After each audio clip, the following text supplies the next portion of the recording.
Collar के बाद चलते हैं। काफी कॉलर आज अपनी बात को रखना चाहते हैं और अपना आत्मचिंतन अगर आप करें तो ये बहुत अच्छी बात है। नमस्कार, बोलिए। नमस्कार सुरेश जी, बोलिए। मैं राम बोल रहा हूँ सर। चंद्र से मैं ये कहना चाहता हूँ कि हमारी जो नेता लोग है ना, ये जो ईमानदार लोग हैं उनको ईमानदारी से रहने नहीं देते। दूसरी बात ये हमारे जो अनाचार्य और जो अनाचार्य जो टीम है उनके ऊपर जो इतना ये लोग एक चक्रव्यूह रच रहे हैं, तो इसे दूसरा एक ईमानदार आदमी वो भी इन सरकार से ऐसा डरता है कि सरकार ऐसा नीच काम कर रही है। अभी ये जो काम है वे बदला की भावना से काम कर रही है। बिल्कुल, धन्यवाद। बदला की भावना से काम कर रही है। इसके लिए तो हमारे छोटे मोटे आदमी उनकी तो कुछ औकात नहीं है, और वो तो सही बात है, पब्लिक के आगे तो ये कुछ नहीं कर सकते। लेकिन हम ये सोच रहे हैं हर एक आदमी को अपनी ईमानदारी से काम करना पड़ेगा और एक साथ ये इनके साथ ऐसा करना पड़ेगा कि एक हमारे एक एमपी को पूछना पड़ेगा कि तो हमारे लिए जो आजाद की क्या करोगे। बिल्कुल बिल्कुल सही कहा, धन्यवाद धन्यवाद। हमको आगे आना पड़ेगा, हमको कुछ करना पड़ेगा और वो करने की जरूरत है। अगर रामदेव बाबा, अन्ना हजारे, केजरीवाल जैसे लोगों पर सरकार कुछ करती है, उसके डर से अगर हम डर जाते हैं तो इसका मतलब सरकार जो हम पर दबाव बनाना चाहती है उसमें कामयाब हो चुकी है, यही कहना पड़ेगा। अगले कॉलर से बात करते हैं। नमस्कार। हाँ नमस्कार साहब, वंदे मातरम। वंदे मातरम, बोलिए। हाँ साहब, आप सुन रहे हैं मेरे को? हाँ बिल्कुल, बोलिए। हाँ, ऐसा है साहब, ये जनता दोषी इस चीज के लिए मैं मानता हूँ, थोड़ी बहुत जनता भी दोषी है। लेकिन जनता दोषी होने का कारण क्या होता है साहब कि बाहुबली तो अपना काम बाहुबल से निकलवा लेते हैं, लेकिन जब गरीब आदमी अपना काम निकलाने जाता है तो उसका कोई काम नहीं निकलता। तो उसको हर चीज के लिए पैसा देना पड़ता, तब जाकर उसका काम निकलता है। बिल्कुल। तो ये अपन ये जानना चाहे कि जनता दोषी है या नहीं है, इसके लिए पहले ये जानना चाहे कि नेताओं के पास इतना पैसा कहाँ से आया। बिल्कुल ये नेताओं बिल्कुल। लेकिन आज हम आज के कार्यक्रम में बिल्कुल, लेकिन हम आज के कार्यक्रम में भ्रष्ट हो चुके थे, चोर है ये नेता हिंदुस्तान के। हम मानते हैं हमारी गलती है, हम उनको चुन के भेजते हैं। बिल्कुल, धन्यवाद। हम आज के कार्यक्रम हम जनता का पक्ष विषय में बात कर रहे हैं, इसलिए आत्मचिंतन की यह घड़ी जिसमें आप में और सब लोग हम आते हैं जो भी इस लड़ाई में उतरे हुए हैं। हम एक और कॉलर से बात करेंगे, उनकी राय भी देखते हैं। हेलो। हाँ सुरेश जी, नमस्कार। नमस्कार। आज का सवाल क्या है? आज का सवाल है कि क्या भ्रष्टाचार की लड़ाई में जनता ईमानदारी के उतरे बगैर ये लड़ाई कैसे पूरी होगी? हाँ, तो मैं टीवी नहीं देख रहा था इसलिए आपसे सवाल पूछा है मैंने। वाह, अच्छी बात है।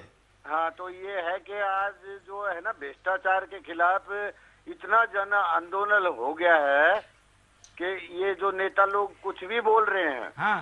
अब किरण बेदी पे और ये जो क्या अपना केजरीवाल पे और अपना प्रशांत भूषण पे जितने आरोप लगा रहे हैं उनके खिलाफ ना जाके अब इनके खिलाफ अगर आरोप इतने साबित हो रहे हैं कि ये जो सरकार में जो लोग बैठे हैं एयरफोर्स का इनके ऊपर इंदिरा गांधी से लेके आज तक जितने प्रधानमंत्री देश में किसी का 2 करोड़ है, किसी का 5 करोड़ है, किसी का 4 करोड़ रुपए है, वो इतना बकाया है। और शरद यादव ने आज क्या बोला, आप टेलीविजन पे देख रहे हैं, तो शरद यादव जी क्या बोल रहे हैं कि भाई गवर्नर के खिलाफ राष्ट्रपति ये कोई पद नहीं है, और वो कुछ भी बोल रहे हैं और वो चल रहा है। मतलब एक समाज सेवी संगठन पे तो इतराज हो रहा है इनका और उन पे मुकदमे चलाने की कोशिश चल रही है।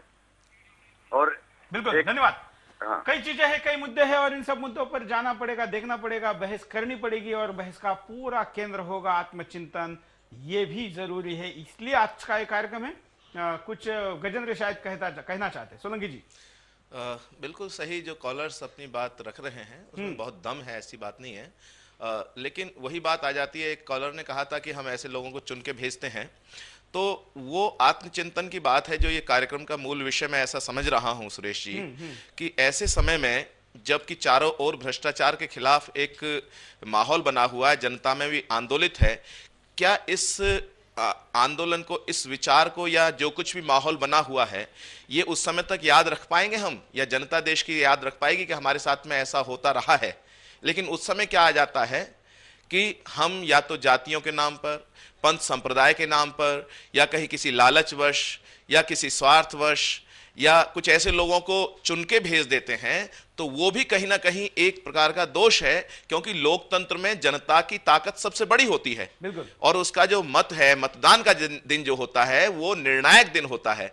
मैंने तो लिखा था कि मैं कार्यक्रम में कहता रहता हूं, पीछे आया था कि जीत कर जाए मुड़ के ना देखे जनता को, ऐसे दगाबाज को ना फिर कभी प्यार दो।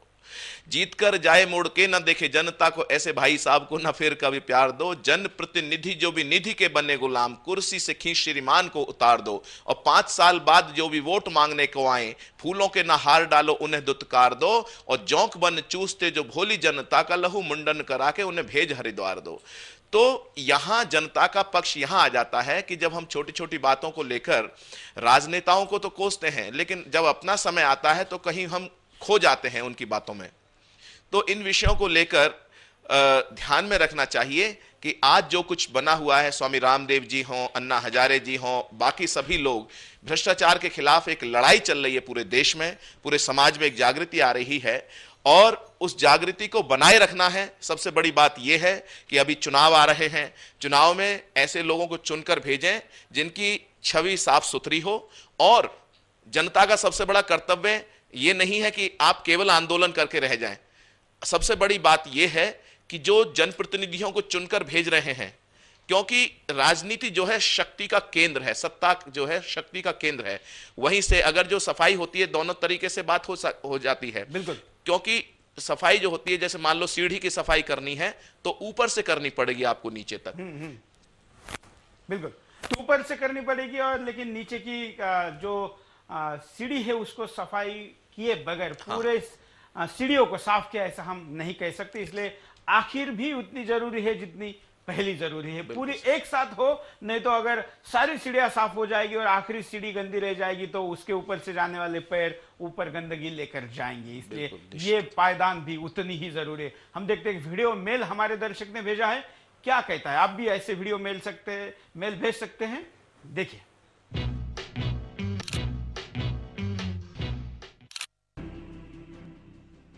दरबारे वतन में जब एक दिन सब जाने वाले जाएंगे, दरबारे वतन में जब एक दिन सब जाने वाले जाएंगे, कुछ अपनी सजा को पहुंचेंगे, कुछ अपनी जजा ले जाएंगे। ऐ खाक नशीनों उठ बैठो, वो वक्त करीब आ पहुंचा है। ऐ खाक नशीनों उठ बैठो, वो वक्त करीब आ पहुंचा है। जब तख्त गिराए जाएंगे, जब ताज उछाले जाएंगे। अब टूट गिरेंगी जंजीरें, अब जिंदानों की खैर नहीं। अब टूट गिरेंगी जंजीरें, अब जिंदानों की खैर नहीं। जो दरिया झूम के उठे हैं, तिनकों से ना टाले जाएंगे। कटते भी चलो, बढ़ते भी चलो, बाजू भी बहुत हैं, सर भी बहुत। कटते भी चलो, बढ़ते भी चलो, बाजू भी बहुत हैं, सर भी बहुत। चलते भी चलो के अब डेरे मंजिल पे ही डाले जाएंगे। चलते भी चलो के अब डेरे मंजिल पे ही डाले जाएंगे। ऐ जुल्म के मातो लब खोलो, चुप रहने वालों चुप कब तक। ऐ जुल्म के मातो लब खोलो, चुप रहने वालों चुप कब तक। कुछ हश्र तो इनसे उठेगा, कुछ दूर तो नाले जाएंगे, कुछ दूर तो नाले जाएंगे। दरबारे वतन में जब एक दिन सब जाने वाले जाएंगे, कुछ अपनी सजा को पहुंचेंगे, कुछ अपनी जजा ले जाएंगे, कुछ अपनी जजा ले जाएंगे।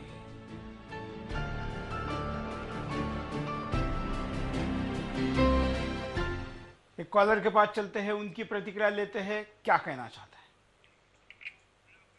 नमस्कार। हेलो, बोलिए। सर जी नमस्कार। नमस्कार सर जी, जो भी अन्ना हजारे जी के बरखिलाफ हैं वो सब भ्रष्ट हैं। बस मेरा यही कहना है। बिल्कुल, धन्यवाद। छोटी सी लेकिन अच्छी बात कॉलर ने कही है। हम एक और कॉलर के पास चलते हैं, उनकी भी बात देखते हैं। हालांकि एमएमएस काफी आज आए हैं, एमएमएस को लेते हैं। जनता को भी कहीं न कहीं से चाहिए अपने आप को अन्ना से प्रेरणा लेते हुए ईमानदार बनना, लेकिन ऐसा हो नहीं रहा है। लोग तो वो अन्ना के साथ जरूर खड़े हैं, लेकिन इसके बावजूद भी जब अपना स्वार्थ आता है तो अपने स्वार्थ के पीछे वो सारी ईमानदारी को भूल जाते हैं। तो बिंदास बोल में अब तक आप लोगों ने जो बेखौफ राय खुद के खिलाफ भी व्यक्त की है, उसके लिए मैं आपका आभारी हूं। और लगता है कि जब तक हम अपने आप के खिलाफ भी जब तक नहीं बोलेंगे, तब तक हम सच्चाई को सामने नहीं रख पाएंगे। सच्चाई को सामने रखकर एक तरीके से अपने आप को अपने आईने में, अपने मन के, अपने विचारों के सच्चाई के आईने में जब तक हम नहीं दिखेंगे, तब तक हम पूरे चित्र को कैसे स्पष्ट कर पाएंगे। ये हो रहा है और इस दिशा में ये प्रयास आगे भी जारी रहेगा। हम उपायों पर नजर डालते हैं कि क्या उपाय हो सकते हैं। हम इस ब्रेक में उपाय पर सोचेंगे।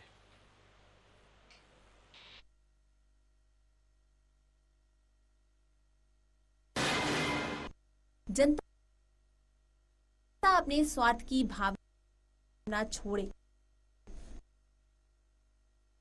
जब तक जनता अपने स्वार्थ की भावना नहीं छोड़ेगी,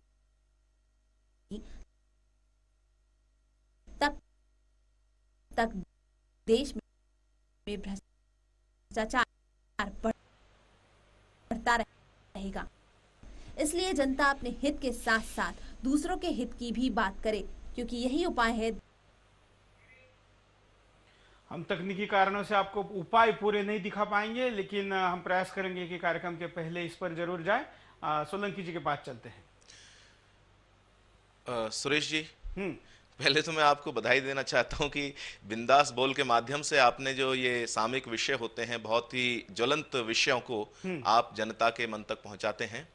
अभी मुझे ऐसा लग रहा है कि अगर जनता में जागृति नहीं आएगी तो भ्रष्टाचार का दानव किसी ना किसी तरीके से रूप बदल के अपना असर प्रभावी रखेगा। अगर जनता में जागृति नहीं आई तो कहीं ऐसा तो नहीं अभी लोकपाल, जन लोकपाल ये आ रहा है, लोकपाल विधेयक पास हो जाएगा तो मुझे घटना याद आती है। एक है तो हंसी मजाक की बात, लेकिन उसमें बड़ा सार है। वो किसी अधिकारी के पास पहुंचा कोई व्यक्ति अपना काम कराने के लिए, तो उसने कहा कि भाई इसमें जरा कर दीजिए, काफी दिनों से फाइल पड़ी है। बोले 5 लाख रुपए लगेंगे। तो बोले 5 लाख क्यों भाई, पिछले महीने तो आप 2 लाख में कर रहे थे। बोले पिछले महीने की बात छोड़ो, अब 3 लाख जो लोकपाल को भी तो देने। तो ऐसा कहीं नहीं हो कि भ्रष्टाचार का कोई दूसरा स्वरूप लोकपाल की आड़ में आ जाए। तो इसलिए जनता में जागृति जो है बहुत आवश्यक है। और मैं कहना चाहता हूं, देश में समस्याएं जो हैं वो भ्रष्टाचार की जो बात मैं कर रहा हूं, जो चल रहा है उसमें एक छोटी सी बात मैं कहना चाहता हूं। देश में समस्याओं की जड़ में ये भ्रष्टाचार केवल आर्थिक भ्रष्टाचार नहीं, जो नैतिक भ्रष्टाचार की बात आप कर रहे हैं तो वो भी उतना ही आवश्यक है। अगर हमारे मनोमस्तिष्क में जो चल रहा है, क्योंकि बाहर जो कुछ दिखाई देता है उसकी भूमिका मनों में बनती है, तो मैं उसमें कहना चाहता हूं कि बढ़ती ही जाति जनसंख्या विकराल रूप और ये गरीबी महंगाई यहां सालते, कि बढ़ती ही जाति जनसंख्या विकराल रूप और ये गरीबी महंगाई यहां सालते, युवाओं का मनोबल गिर रहा पल पल, बेरोजगारी का हल क्यों नहीं निकालते, और बढ़ता प्रदूषण जो जल थल अंबर में, नेता इन मुद्दों को भी क्यों नहीं उछालते, और स्वार्थों के लिए कब तलक लड़ेंगे हम, मिलजुल क्यों ना इस देश को संभालते, मिलजुल क्यों नहीं इस देश को संभालते। बिल्कुल।